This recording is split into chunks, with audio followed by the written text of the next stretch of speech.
Today I am going to explaining which environment is really the best one for civilization to grow and is in response to a video that was made a little while back. A pretty decent video actually that I'll leave in the description below done by the channel called Atlas Pro on which temperatures is the best for civilization to grow. But I also wanted to add a bit more to it, because after all,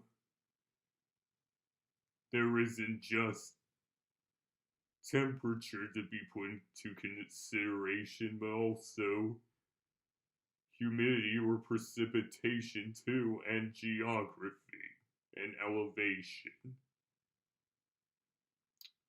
which is what I'll be discussing today. Now I will be talking about the benefits and challenges or flaws of living in each one of the particular kinds of environments of our planet. Here we go.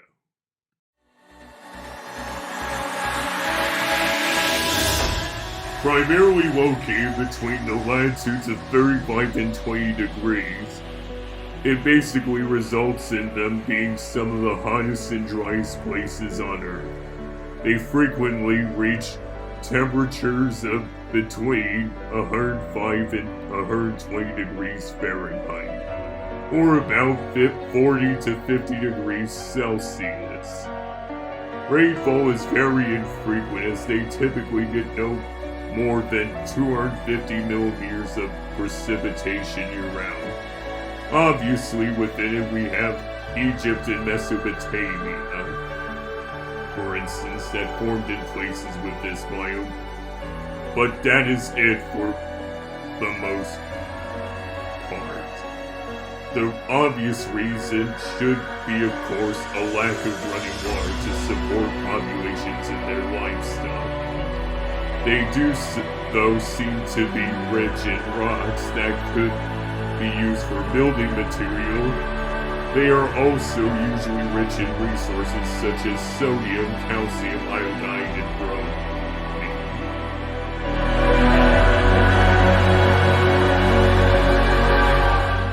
Primarily located, unsurprisingly, between the latitudes of 20 and 0 degrees, rainforests usually have no less than 1,680 millimeters of rainfall year-round and an average annual temperature no lower than 24 degrees Celsius or 75 degrees Fahrenheit. They usually get no colder than 18 degrees Celsius or 64 degrees Fahrenheit for the entire year.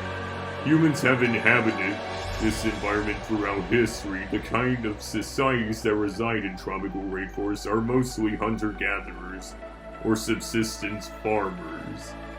Tropical rainforests are, of course, rich in timber like any other kind of forest, along with an amazing diversity of wildlife. Unfortunately, most food sources are located high up in the forest canopies. This is the reason why not very many noteworthy civilizations have formed in this kind of environment, but regardless, a wide diversity of indigenous peoples inhabit these parts of the world anyway.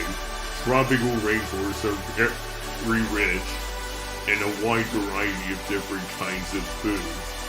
They are typically rich in precious metals like gold and silver, as well as fossil fuels.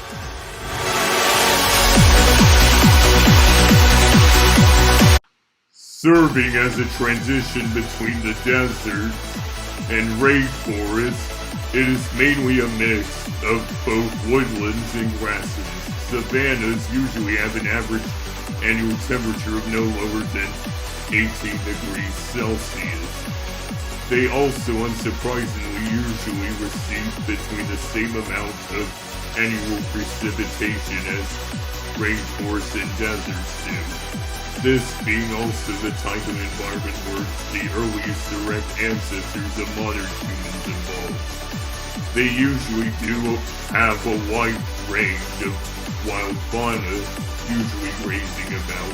The Mayans, Aztecs, and India were formed in the same climate zone savannas are typically found in, but those areas are dominated instead by tropical dry forests.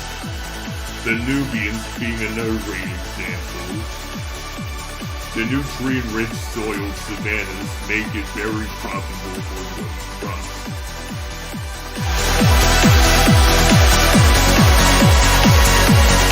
Often having the nickname of chaparral, they are usually found within the temperate and subtropical zones.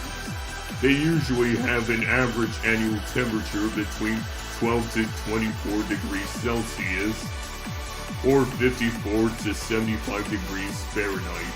They usually experience dry, hot summers accompanied by cool, wet winters. It is a result of a hot and dry season that, just like savannas, wildfires are usually very common. Most of the places that have this kind of environment are famous for their mountainous and rocky terrain, which provides great natural defense from enemies.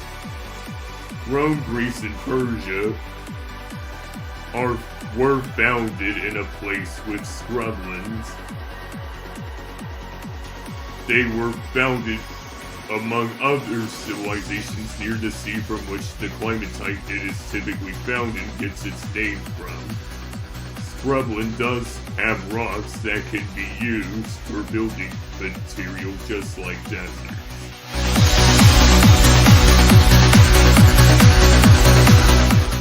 Located mainly in the temperate zone, just by guessing from the name, as well as being located within the subtropical zone, the average annual temperature is usually no lower than 6 degrees Celsius and no higher than 24 degrees Celsius or 43 to 75 degrees Fahrenheit. Many of us, even me, have been born and raised in a place with this biome. It mostly dominates much of northern or central Europe, the Black Sea Basin, eastern US, East Asia, New Zealand, and southern Chile. Humans have often inhabited this environment for its timber and wildlife. Many of the peoples that inhabited this kind of environment, just like in tropical rainforests, were at first hunter-gatherers and subsistence farmers. Nevertheless, thanks to the abundant timber, wide temperature range that allows for a wide variety of crops to be grown and wildlife to thrive, it is really no wonder why so many people live in a place with this kind of environment and call it home.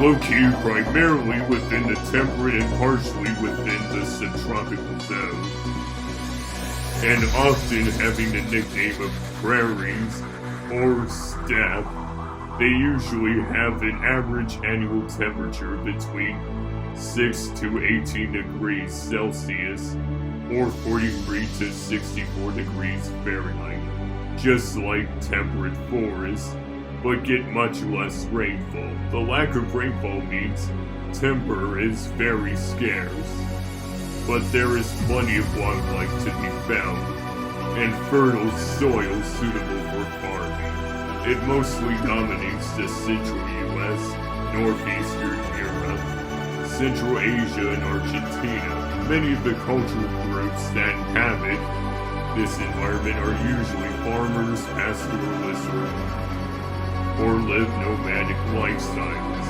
The lack of any available building material is what prevents people from being able to build any permanent settlement despite the abundant food source. Well, it should be obvious.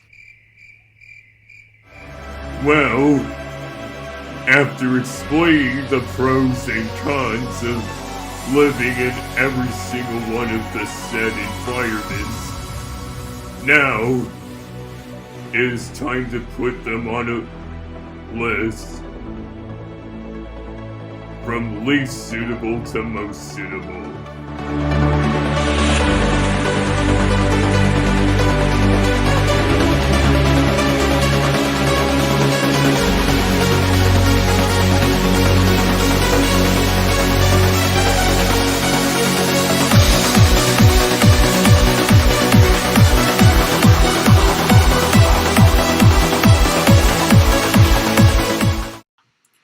Well, the winner would be Temperate Forest! Why? Haven't I already explained already? Is it really any shock? Well, anyways, as usual, thanks for watching, leave a like and subscribe, and Happy New Year, everyone.